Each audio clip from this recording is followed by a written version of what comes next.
Hey there everyone, welcome or welcome back to my channel, Diana and the Book Hunt. Today I'm going to do my mid-month kind of wrap up my recent reads that I've read since the start of May.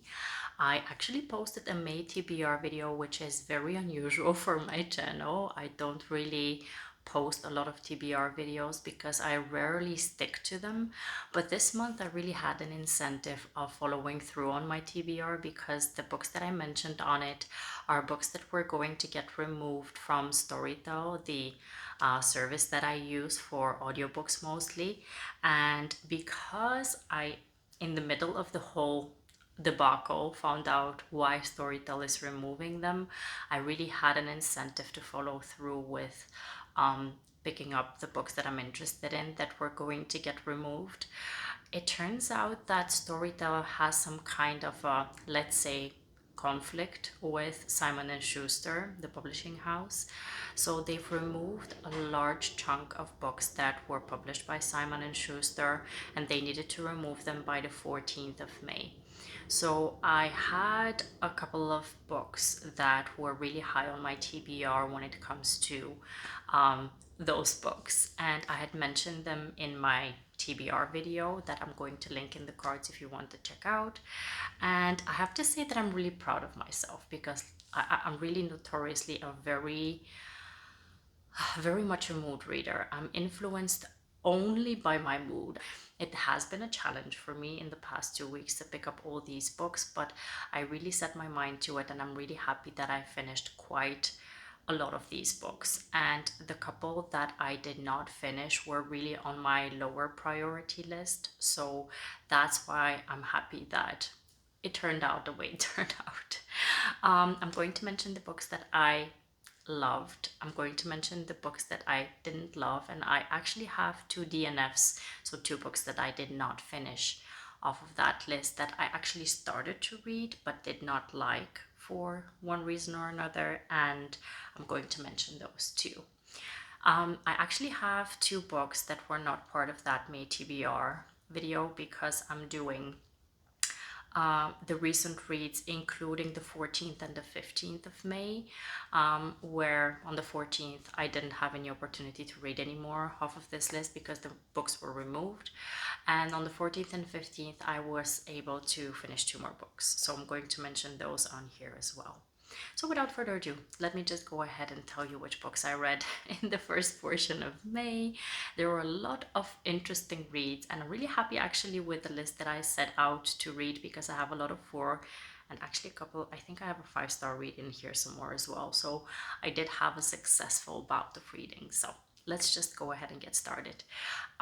One of the things that I loved about the fact that I forced myself to read these books is that there were 2 books by Christina Lauren, the author duo, that actually are yet to release. Actually, one of them has just recently released, and the second one will release in August.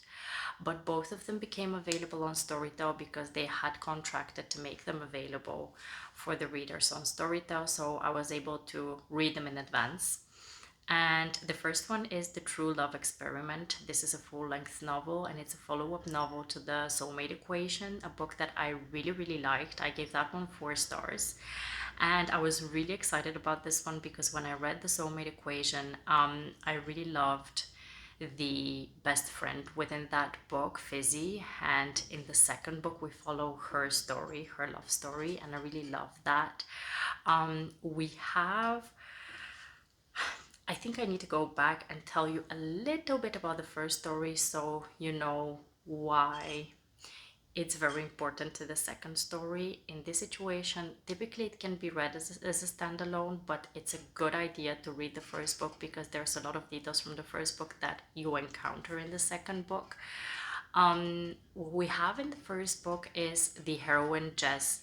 She by chance gets roped into participating in kind of an experiment for a dating app created by a doctor, a genetics doctor, who believes that he has found the best way to find the perfect match between 2 people, which is partially due to genetics. So Yeah, this app that they develop in the first book is very much present in the second book, because we have Fizzy, who is a romance author. She's very popular, but she's been dealing with a writer's block, and she's very much a very unhinged and very fun character to read about.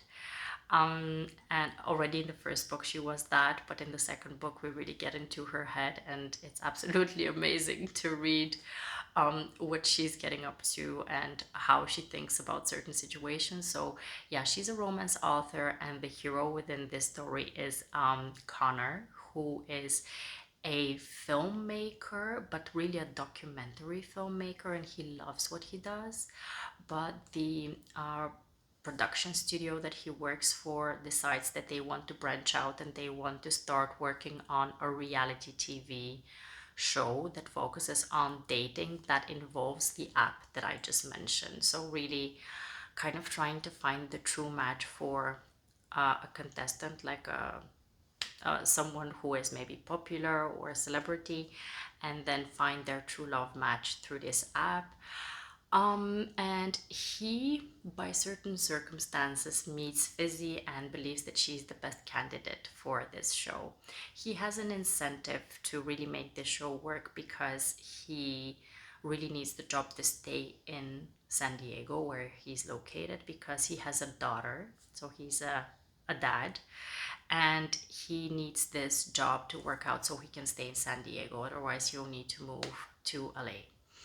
And yeah, basically, she at first, Fizzy, is reluctant to participate, but he convinces her to participate because she gives him a list of book boyfriends, if you will, like tropes also within the bookish world to work with within the reality TV show. And he is a very diligent student. He makes the most out of all the notes that she provides, and he follows up on finding all the perfect men for her to date. But in the meantime, you get where the story is going. She is not really interested in any of the guys that she's going to date, but actually is interested in dating him.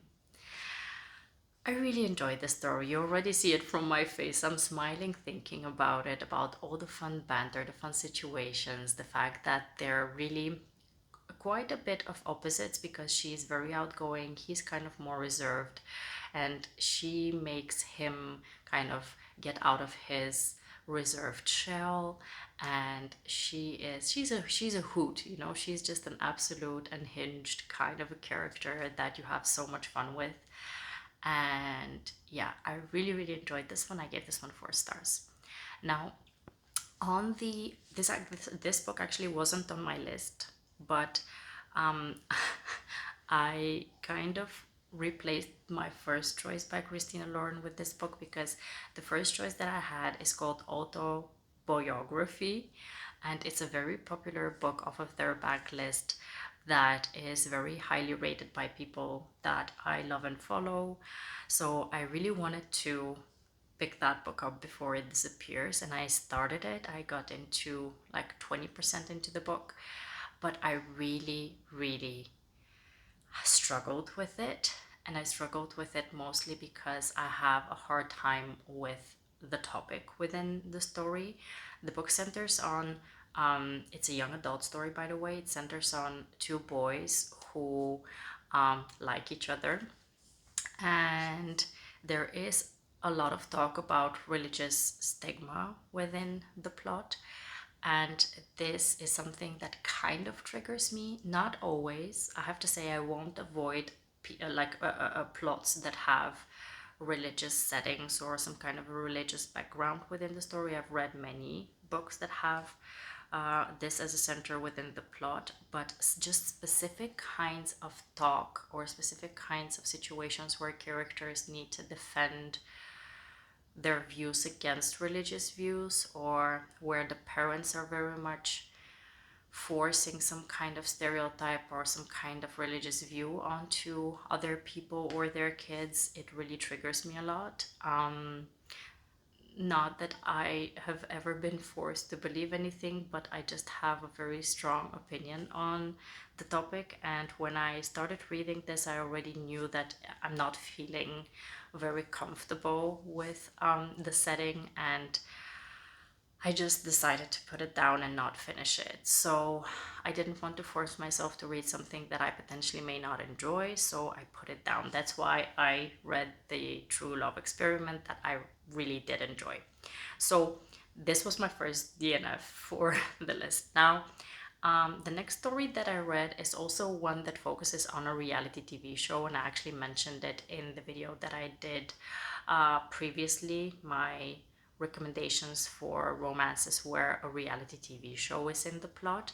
The book is called The Charm Offensive by Alison Cochrun, and within this book we have a male-male romance where we have the producer of a dating show and the contestant, like the main contestant of the dating show, who have a very interesting journey of getting to know each other, helping each other out in certain situations, and really falling for each other in the process of filming a dating show that has as goal to have the contestant fall in love with a woman. So within this story, we have amazing representation for anxiety and depression. So if you have triggers when it comes to mental health topics, please look this book up before you pick it up. But I really enjoyed reading their journey. Dev and I forgot what his name was, the other guy, but their journey was really interesting because we had a bi-awakening within this story that I really appreciated. And I find that Alison Cochrun has a very good way of incorporating a lot of drama into her plot that kind of makes you feel anxious as well. But in the end, it's all worth it. So I really enjoyed this one and I gave it 4 stars. Next up, I read a story by Renee Carlino. I've read a couple of their books before and I really enjoyed them, so I decided to pick this one up. The book is called Wish You Were Here, and it centers on a very interesting premise. I typically don't like insta-love stories, but in this situation, it just worked well, I think. It was done well. We have our main heroine, Charlotte, who she's out and about with a friend of hers one night and she encounters this very interesting guy, Adam, and they have a bit of banter together and he invites her to have a stroll with him, and then he invites her over to his place. It turns out that he's an artist and they have a lot in common. They spend this magical night together, but in the morning when she wakes up, he kind of brushes her off, gives her the cold shoulder, and she feels rejected, so she leaves. And they don't really exchange any details, meaning that they don't have a way of getting in touch with each other after what happened. But she really thinks about him all the time. She finds that she really connected with him on a very deep level, even though they only spend one night together. And a couple of weeks in, or months, I don't remember, she decides to look him up, and it turns out that he no longer lives there where they met. And the neighbor that he had, she kind of mentioned something cryptic about him, and she was like, okay, so there's something going on with this guy. I need to find him. I need to see what has happened. In the meantime, while this is happening, she actually meets another guy through her best friend, and she goes on dates with this guy. He's an amazing guy, but she's still thinking about Adam the whole time. So she's like, it's not really fair to you to really date you seriously while I'm still hung up on this guy. But she does continue to date him. But yeah, eventually she finds out where Adam is. He's in the hospital, and she goes to visit him and finds out that he is seriously ill. So I don't want to spoil anything more. Within the story, we have kind of a love triangle going on here. We have a serious illness involved in the story, and we have a character who needs to make a very serious decision with how she wants to proceed, who she wants to choose to spend her time with. So it was a bit of a tough read, because whenever you deal with a situation where there is a serious illness, you always know that it's going to get you to tears at some point within the story. And I really appreciated how the story wrapped up. So I give this one 4 stars. I really enjoyed it. I really appreciate this author's um, writing style. It somehow reminds me of Taylor Jenkins Reid's writing style. So I really appreciated that, and I definitely want to pick up other books by them. Next up, I picked up a book by Kaye Tucker. I love Kaye Tucker, and I've read quite a few of their books, but this one I hadn't read yet, and I actually didn't know about it before I saw that it's going to get removed. It's a suspenseful mystery, a thriller kind of a story. The romance is not really front and center within the story, so don't think going into this that you're going to find a romantic story. It's really a mystery. The book is called He Will Be My Ruin, and it centers on our main heroine, Maggie, who at the start of the book finds out that her best friend with whom she grew up has supposedly killed herself. Her best friend used to live in New York. So Maggie, who actually works for a nonprofit, she has made a nonprofit organization because she's quite wealthy. So she has this organization where she's in Africa helping villages with poverty-stricken communities. She helps them out to build like houses. So she moves from Africa to New York for a couple of months to kind of back up her best friend's life. And when she starts doing that, she finds small hints of things that don't kind of add up with the story of her having killed herself. So she starts to suspect that something else has happened. In the meantime, because she really gets suspicious of what has happened, she finds out that her best friend Celine, she was leading a very different kind of life than what she presented for her close ones, or actually for everyone. And Maggie gets roped into her best friend's former life, and she meets the people that she was dealing with, and she starts to have her suspicions of whether really she was killed and not framed for like a suicide. So there is a big mystery plot of who did it in this book, and there is a lot of suspense going into it. And I was really happy that I picked this book up because I don't read many thrillers within the year, but when I do, this is exactly the kind of story that I'm looking to pick up, and I really liked it. I gave this one 4 stars as well. So a couple of weeks ago, I posted a foodie trope recommendation video, and I actually found more books that center on the foodie trope when I was browsing through my library of TBR books. And the one that was going to get removed from Storytel that I really wanted to pick up is by Alice Clayton, and the book is called Nuts. It turns out that I actually read this book a long time ago. I had very vague memories of it, but I'm happy that I reread it because it brought me back to that specific small town story that I really liked. We have our main heroine who is a chef for like celebrity people in LA, where she basically has built her business on mouth to mouth basis, so really on recommendation basis of like having one celebrity client and them recommending her. And unfortunately for her, at the start of the story, she makes a mishap when it comes to cooking for one of these big names. And this woman, she, in the same way of mouth to mouth, kind of ruined her reputation. So she has lost a lot of business. So she gets the opportunity through her mom, because her mom lives in a small town and she owns a diner.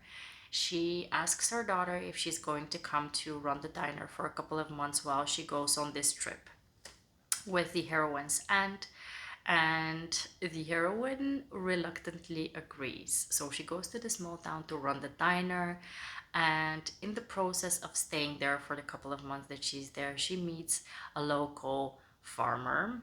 And this farmer, he used to be a big city guy as well, with a lot of money at his disposal, but he decided to move to the small town to create this bio kind of environmental friendly farm where they have a lot of local produce that they bring out to the farmers markets, and they have an amazing connection when it comes to food, when it comes to really good food, like food that is not contaminated and food that is brought up with a lot of love and thought behind it, and her cooking this food. So I really love this aspect within the book, and there were a lot of fun side characters within the story that I loved, and a fun side hustle, if you will, that I really enjoyed. So I'm really happy that I reread this book and I gave it 4 stars. The next book I picked up is by Taylor Jenkins Reid. I love Taylor Jenkins Reid, so it's no surprise that when I picked up this book, I had an expectation that this will be a 4 or 5 star read for me, and it didn't disappoint me. The book is called After I Do, and it's a marriage in trouble story. And if you know me, you know that I love the marriage in trouble trope. It's one of my favorites. So when it's done well, I'm automatically guaranteed that it's going to be a 5 star read. And I found that this story is the exact kind of story that I appreciate, or the approach to it. I found that it was very realistic. That's why it really hit home for me, because even though my relationship is not in crisis, I kind of relate to the fact that when you're with someone for a long period of time, so you're past the honeymoon phase, you kind of need to start working on how are we going to make it in the long run, right? Like, how do you see each other when 5 years have passed, 10 years, 15, 20, 25, 30 years? Because there's certain things that we start taking for granted within our relationships. We start to kind of fail at communicating for some reason, like we start to hold things back, or maybe avoid talking about certain topics that kind of bubble up within our personality, and then eventually we erupt. And in this story, we have exactly this kind of story of people who absolutely fell in love, had an amazing, almost perfect relationship, the kind of relationship where everyone was thinking that they're going to make it forever and ever together. But in the long run, a couple of years into their relationship, they really start to fail at communication, and they start to trigger each other in the wrong way. They start to take each other for granted. They start to provoke bad things within their characters, and even kind of adopt bad habits within their relationships.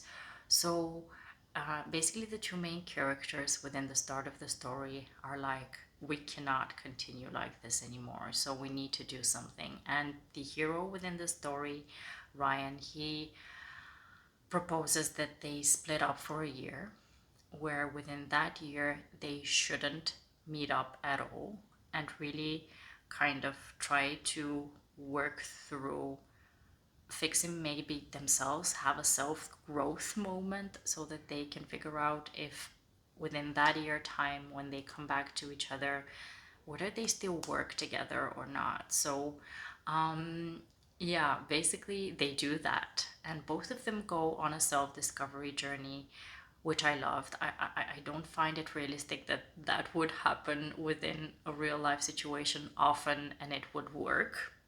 But I loved reading the idea behind it within this story. But I found that, like, the bickering things, like the things that you find annoying within a relationship, those were really very realistically portrayed. So that I appreciated a lot. And I appreciated how the book wrapped up as well. I'm not going to spoil it for you, so I'm not going to mention what I loved about that, but I appreciated it. I really appreciated how the two characters worked through all the negativity that they threw themselves into after having been together for so long and having created all those bad habits together. So yeah, I really love this one. I give it 5 stars. I'm going to shortly tell you about the second DNF that I had, the book that I did not finish. I got maybe even like 35 to 40% into it, so I'm kind of sad that I didn't push through with it, but I just couldn't. I really didn't connect well with the main character. It's another foodie trope romance by TJ Alexander. It's called Chef's Kiss. I did not love the main character.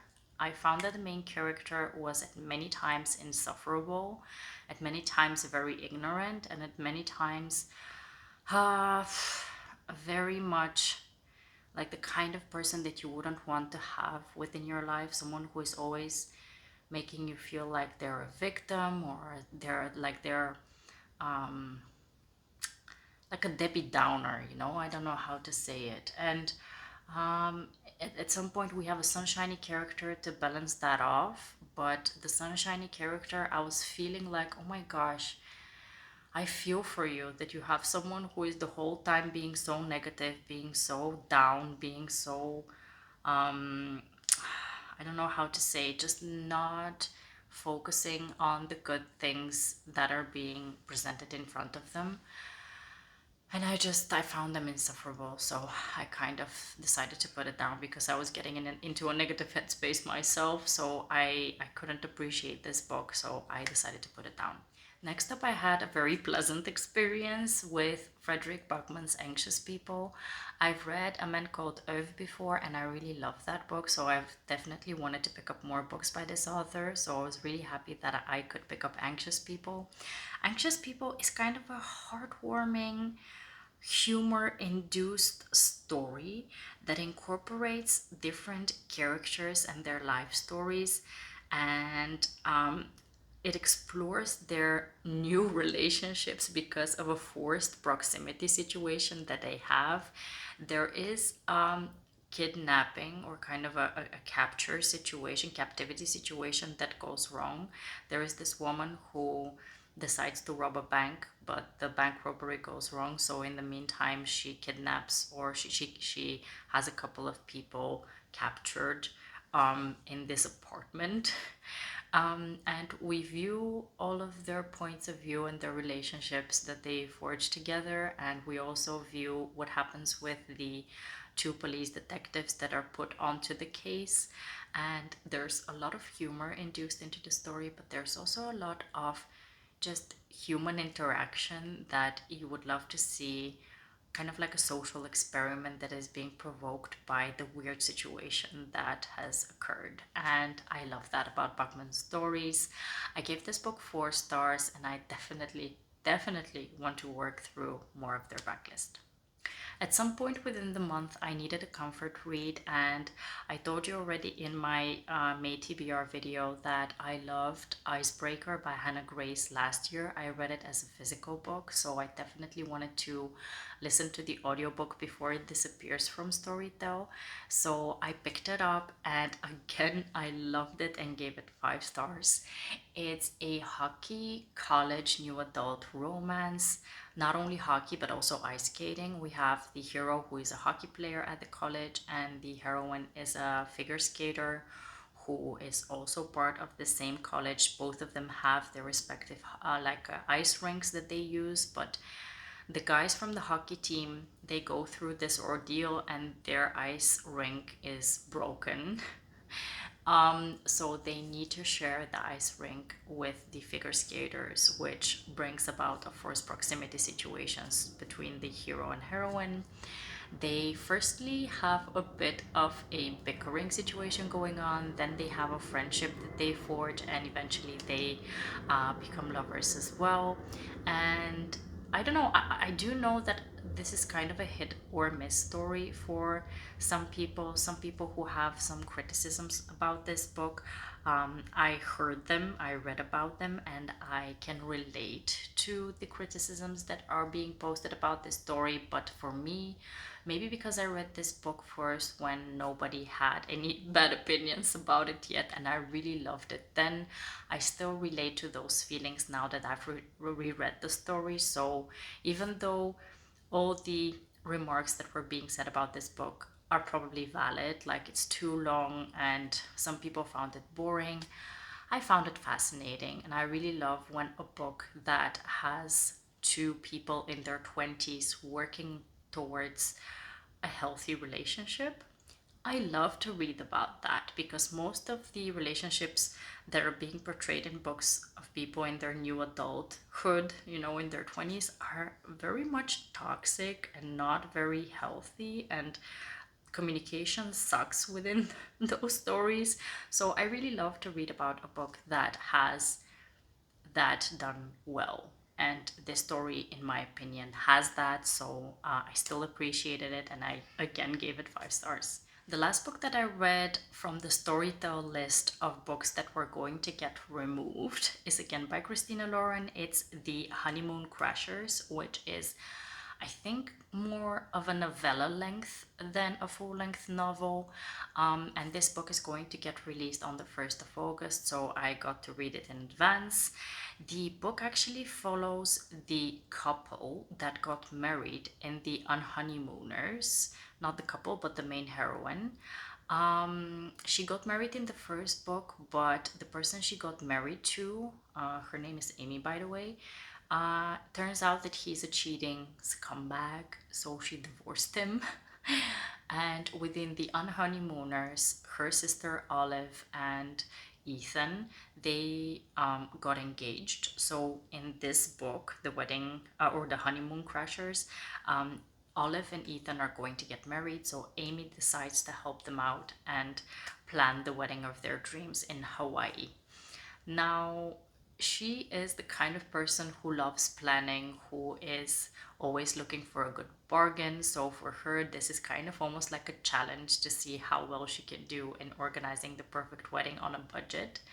So she goes about doing that, but then Olive and Ethan decide that she needs to have company to kind of get her mind off of the awful situation that has gone on with her ex-husband. So they introduce her to the best man, who his name is Brody, and he is exactly the opposite of Amy. He is very laid back. He is very much like almost like a hippie kind of guy, always sunshiny, happy, while she's always serious and focused and very much sticking to the plan that she has made, while he provokes her to just think outside of the box. So yeah, they need to plan the wedding together, and he makes it very difficult for her to stick to her plan, and to he makes it easy for her to start letting loose a little bit. So I really enjoyed his character within the story, because he was very much the driving force of the positivity within the book. So if I focus my rating solely on how much I enjoyed his character, it would be a 4-star read. But overall, if I just let it marinate for a little bit, I think it's a 3.5 to 4-star read. It was very enjoyable. It is short and sweet. So if you're looking for a short, kind of laid back kind of a story, this is a good one to go for.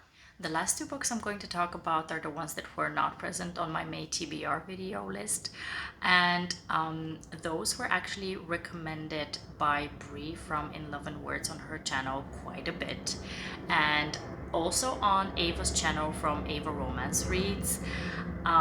These books are novella length books, and I really enjoyed both of them.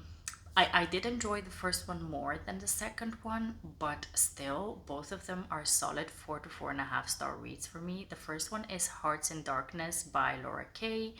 In this one, we follow McKenna, the female main lead, and Caden. They go into an elevator together in the same building that they have business in, and they do notice each other, but they don't really look at each other too much.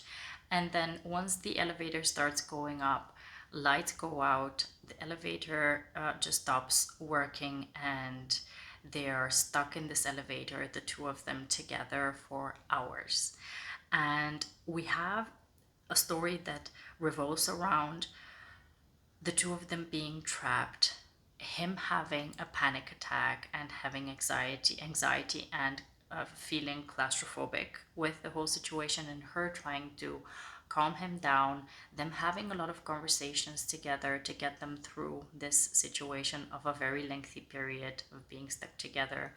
in a enclosed space, and how they become close in a very short period of time. Typically, I don't love insta love stories, but this one made sense to me why they became so close in such a short period of time, and how their closeness was provoked by this anxiety and this claustrophobia, and her wanting to help him out with his very strong, very kind of a traumatic experience that he's going through. So I really like this one. I give this one 4.5 stars. The second book is called Love in the Light, and this one follows the same couple, and we see what happens after they get out of the elevator, how their relationship evolves.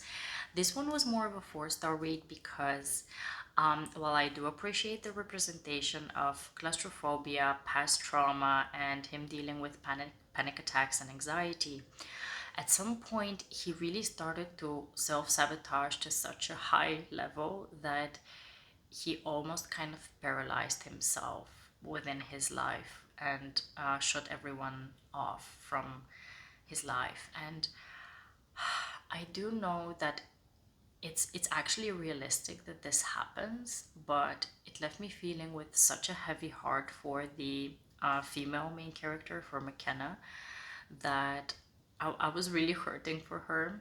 And yeah, I gave this one 4 stars. I really did enjoy it. I enjoyed how it wrapped up, and how much in love they were, and how much they were willing to work on their relationship together. And yeah, I think this is one of the few stories, so love stories, where insta love was really working for me. So I appreciate that Bree and Ava put this book, both of these books actually, on my radar. I'm happy that I read them, and I definitely enjoyed them. This wraps up all of the books that I managed to finish within the first portion of May. I hope you enjoyed this video. Let me know if you've loved any of the stories that I mentioned, and let me know if you're interested in picking them up if you haven't read them yet, and let me know also which books you loved in the past couple of weeks. I hope to see you very soon in the next one. Have a wonderful, marvelous day. Happy reading. Take care, and bye-bye.